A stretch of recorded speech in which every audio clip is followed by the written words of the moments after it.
15,000 টাকা প্রাইস পয়েন্টে প্রচুর মানুষ ফোন কিনতে চায়। তাদের জন্য নতুন একটা অপশন যুক্ত হয়েছে, সেটা হচ্ছে ইনফিনিক্স হট 30। এবং এই ফোনটা পেপার স্পেক অনুযায়ী খুবই ভালো ডিল অফার করছে। বাট আজকের ভিডিওতে আমরা দেখব রিয়েল লাইফে আসলে এই ফোনটা বিভিন্ন অ্যাসপেক্টে কীরকম পারফর্ম করছে। তার আগে আপনাদেরকে একটা ক্যাম্পেইন সম্পর্কে জানিয়ে দেই।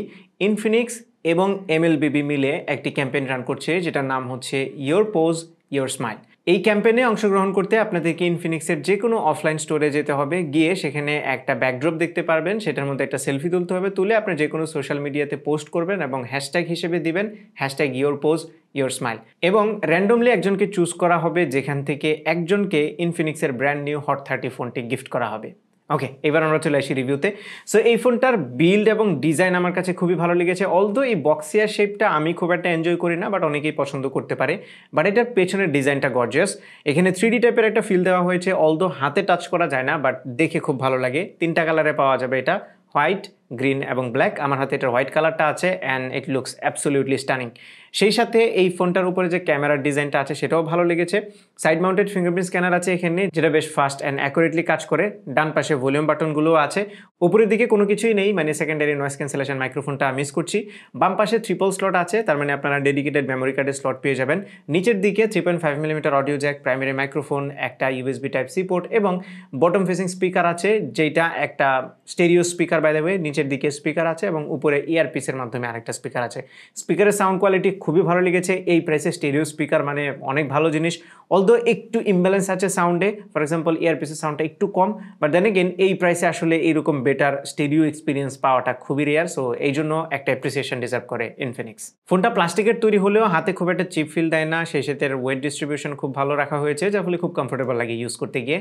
বক্সের ভিতরে একটা ব্যাক কভার আছে, সো স্ক্র্যাচ থেকে রক্ষা পেতে ডেফিনেটলি সেটা ইউজ করার রিকমেন্ডেশন থাকলো। ডিসপ্লেটা 6.78 ইঞ্চির ফুল এইচডি প্লাস রেজুলেশনের একটি আইপিএস এলসিডি প্যানেল, যেটাতে 90 হার্জ রিফ্রেশ রেট অফার করা হচ্ছে এবং নিচের দিকে ভালোই বটম চিন আছে, উপরের দিকে ক্যামেরা কাট আউট আছে। ওভারঅল ডিসপ্লেটা আমার কাছে বেশ ভালো লেগেছে, স্পেশালি এই প্রাইসে 90 হার্জ রিফ্রেশ রেট, তার মানে খুবই ভালো একটা জিনিস। সেই সাথে ডিসপ্লেটা এনাফ ব্রাইট ছিল, আমি আউটডোরেও ভালো ভিজিবিলিটি পাচ্ছিলাম। ডিসপ্লেটা মোটামুটি অ্যাকুরেট কালার প্রোভাইড করছিল, সেই সাথে টাচ রেসপন্সও খুব ভালো ছিল। নাও 90 হার্জ রিফ্রেশ রেটের যে এক্সপিরিয়েন্সটা, সেটা আমার কাছে কিছুটা কম মনে হয়েছে। এই জিনিসটা নিয়ে আমরা পারফরমেন্স সেকশনে কথা বলবো, কেন আমার কাছে 90 হার্জটা ফুললি এনজয়েবল মনে হয়নি। হার্ডওয়্যার সেকশনে এই ফোনটাতে মিডিয়াটেকের হেলিও G88 প্রসেসর দেওয়া হয়েছে, যেটা বেশ পাওয়ারফুল একটা প্রসেসর বাজেট সেগমেন্টে। এবং এই ফোনটাতে 4GB র্যাম আছে, সাথে ইন্টারনাল স্টোরেজ আছে 128GB। এটার আরও একটা ভেরিয়েন্ট আছে যেটা 8/128GB, দামটা একটু বেশি সেটার। 8/128GBর দাম হচ্ছে 17,499 টাকা, আর এটার দাম হচ্ছে 14,999 টাকা। সো যদি আপনার কাছে বাজেট থাকে তাহলে 8GBটা নিতে পারেন। আমাদের হাতে কিন্তু 4GB ভেরিয়েন্টটা আছে।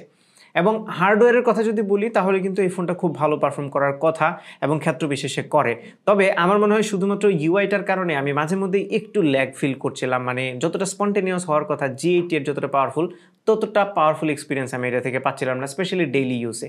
আপনি যদি মাল্টিটাস্কিং করতে চান তাহলে খুব ভালো এক্সপিরিয়েন্স পাবেন, বাট কিছু অ্যাপ আছে ক্লোজিং ওপেনিংয়ে একটু ল্যাগ করে। সেই সাথে 90 হার্জের যে এক্সপিরিয়েন্সটা, সেটা কিন্তু একটা ফোন যখন স্মুথ হয় খুব, তখন ভালো পাওয়া যায়। বাট এটাতে মাঝে মধ্যে একটু কেন যেন মনে হচ্ছিল যে 90 হার্জটা ঠিকমতো কাজ করছিল না। এবং যদিও 90 হার্জ এটাতে আছে, আপনি চাইলে 60 হার্জে সুইচ করতে পারবেন এবং আমরা বিভিন্ন টেস্ট করে দেখেছি 90 হার্জ কাজ করে, বাট মাঝে মধ্যে ওই স্মুথ ফিলটা একটু কম পাওয়া যায়। সো এই জায়গাতে আমার মনে হয় ইউআইটা আরও অপটিমাইজ করা দরকার ছিল।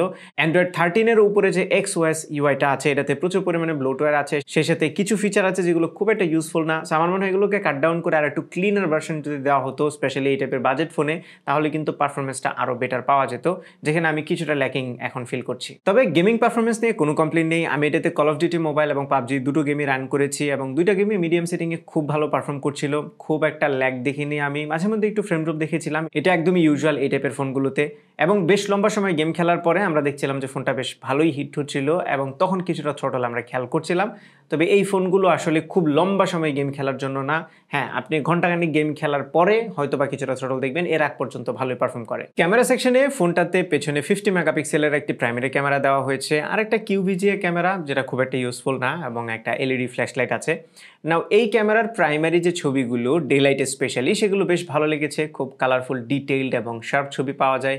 হিউম্যান সাবজেক্টের ছবি তুললে ফেসের যে টোন আছে সেটাও খুব অ্যাকুরেটলি ডিটেক্ট করতে পারে। তবে ডাইনামিক রেঞ্জের পারফরমেন্সটা রেগুলার শটে খুব ভালো আসলেও পোর্ট্রেট মোডে গেলে খুবই বাজে হয়ে যায়। সেক্ষেত্রে পোর্ট্রেট মোডে একটু বেশি ওভার প্রসেসড মনে হয়, অলদো এজ ডিটেকশন এবং ব্যাকগ্রাউন্ডের যে ব্লারিনেসটা আছে সেটা মোটামুটি ন্যাচারাল লেগেছে। লো লাইটে যদিও একটু ফ্যাকাশে হয়ে যাচ্ছিল ছবিগুলো এবং একটু গ্রেন খেয়াল করছিলাম, তবে নাইট মোডে তুললে আরেকটু ইমপ্রুভড রেজাল্ট পাওয়া যায়। 8 মেগাপিক্সেলের সেলফি ক্যামেরাটা যদিও রিয়ারের মতো অত ইমপ্রেসিভ না, তবে ডেফিনেটলি সোশ্যাল মিডিয়াতে শেয়ারেবল ছবিটা দিয়ে ক্যাপচার করতে পারবেন, তবে আরেকটু ইমপ্রুভড হলে ভালো হতো।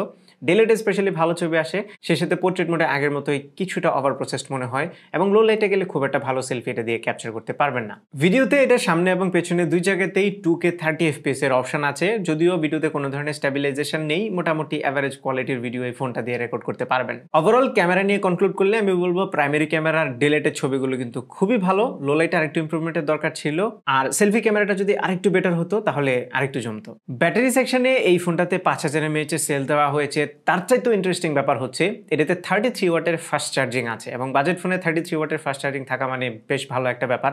সো এই ফোনটা খুব দ্রুত চার্জ হবে এবং চার্জ ফুরাতেও বেশ কষ্ট হবে। যদি আপনি রেগুলার ইউজ করেন তাহলে 1.5 দিনের মতো ব্যাটারি ব্যাকআপ এক্সপেক্ট করতে পারেন, আর একটু হেভি ইউজ করলে একদিন তো অবশ্যই পার হবে। সো ব্যাটারি ব্যাকআপ নিয়ে কোনো কমপ্লেন নেই। কনক্লুশনে বলবো এই ফোনটার সবকিছুই ভালো লেগেছে, শুধু সফটওয়্যার এবং ইউআই অপটিমাইজেশনটাতে আরেকটু নজর দিলে এই ফোনটাতে পারফরমেন্সের সাইডে আরেকটু বুস্ট পাওয়া যেত। আর এটা যে দুইটা ভেরিয়েন্ট আছে 4GB এবং 8GB, আমি রিকমেন্ড করবো 8GBটা নেওয়ার যদি আরেকটু বেটার পারফরমেন্স পেতে চান, কিন্তু ভ্যালু ফর মানি বা বেটার ভ্যালু যদি চিন্তা করেন তাহলে সেটা কিন্তু 4GB ভেরিয়েন্টে আপনারা পাবেন। Now the decision is up to you, আমি ভিডিও ডিসক্রিপশনে লিঙ্ক দিয়ে দেবো, আপনারা চাইলে অনলাইনেও এই ফোনটা পারচেস করতে পারেন। এই ছিল আমাদের আজকের ভিডিও, আশা করি ভিডিওটি আপনাদের ভালো লেগেছে। যদি ভালো লেগে থাকে তাহলে ভিডিওতে একটা লাইক দেবেন, কমেন্ট করে জানাবেন কেমন লাগলো, আপনার ফ্রেন্ডদের সাথে শেয়ার করতে একদমই ভুলবেন না, আমাদের পেজে ফলো এবং চ্যানেলে সাবস্ক্রাইব করতে মাস্ট। দেখা হবে পরবর্তী ভিডিওতে, টিল দেন টেক কেয়ার, আসসালামু আলাইকুম।